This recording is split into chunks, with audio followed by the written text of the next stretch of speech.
I'm talking to Louise Brennan, who is a physiotherapist, an Irish woman, who has just returned from working as a volunteer with the Medical Missionaries of Mary in Uganda. Louise, you're very enthusiastic about the experience you had at Kitovu Hospital. Will you tell me how it was for you and your friend Caoimhe? Thanks, Isabel. Well, myself and my friend Caoimhe went out to Kitovu Hospital in Uganda for 3 months this year. Really enjoyed the experience. It was great. They'd never had a physiotherapist there before, so really we had our work set out for us. If they never had a physiotherapist before, then they wouldn't have had a physiotherapy department or equipment. How did you handle that? No, certainly they didn't have any really equipment for us. What we did was we fundraised before we went out, so we bought a certain amount of equipment in Ireland. Then we were able to buy the large, bulkier objects like crutches or wheelchairs. We bought them in Kampala in Uganda. And then in terms of maybe a treatment room, we were able to source an OPD treatment room and then a paediatrics one as well. You were treating children as well. What kind of illnesses were they suffering from? The children, well, there was a huge variety. Really, a lot of things that we wouldn't see over here, such as tetanus, or maybe children be very weak after they had malaria and just getting them back up again. We worked in a rural clinic out in Makondo village where we'd see a lot of children with congenital birth defects. You had to travel out 50 kilometres. How did you get out to Makondo village?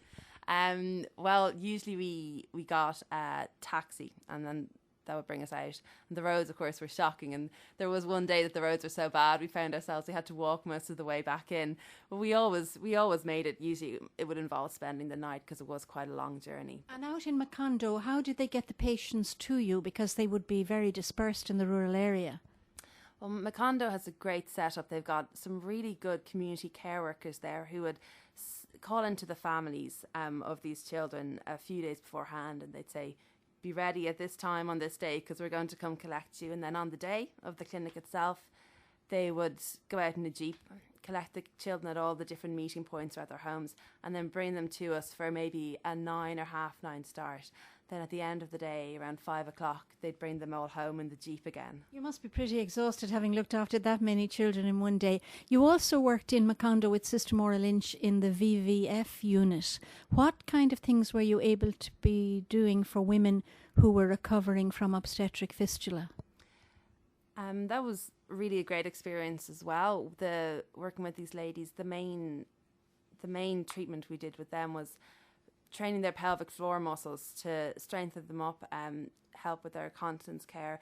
A lot of the ladies would have foot drop as well. They would have gotten sciatic nerve injury during the labour. So treating the foot drop by means of muscle strengthening and also looking at orthosis and splints for them. And then there was a couple of ladies who were quite deconditioned because of their condition.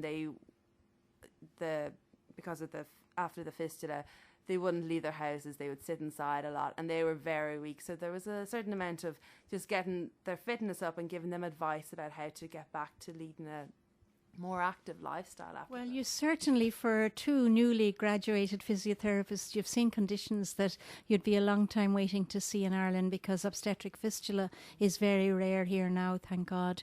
But in Africa, we still have that condition very badly. Would you like to go back again? I'd absolutely love to go back, and I very nearly didn't come home, so I think I'll be back sometime. Well, it's wonderful to see your enthusiasm. Thanks very much, Louise, and best greetings to your friend Caoimhe. Thank you. I hope it's recorded.